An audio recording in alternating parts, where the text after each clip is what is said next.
শোনাই, তোকে একটা জিনিস দেখাই, সুস্মিতাকে কিন্তু বলবি না। কি গো? দুটো শাড়ি এনেছি রে। হ্যাঁ হ্যাঁ, তারা দেখাচ্ছে, কি মজা বল।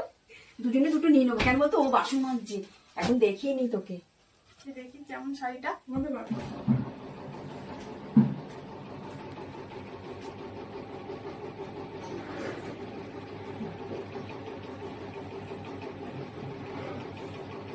কিন্তু কোনটা তুই নিবি আগে দেখ। বাপরে বাপ, এসে গেলে রোকে বাসন মাজছে মানটা নিচে। এই কালারটা নি, এটা পিঙ্ক কালার আছে, ভালো লাগছে আমাকে, বলো। হ্যাঁ, তাহলে এইটাই নিই। তোমরা কি করছো? ওরা কি করছো? ওই দেখ না, মা শাড়ি কিনেছে, আমাকে একটা দিলো, ওই জন্য শাড়িটা দেখছিলাম রে। কটা শাড়ি দেখি? একটা দুটো, আমারটা কই? আরে মার কাছে বেশি পয়সা নেই তো, মা ওই জন্য মার জন্য একটা কিনছিল, তো আমার তবে তোমাদের কি উচিত হয়েছে বলো, দুটো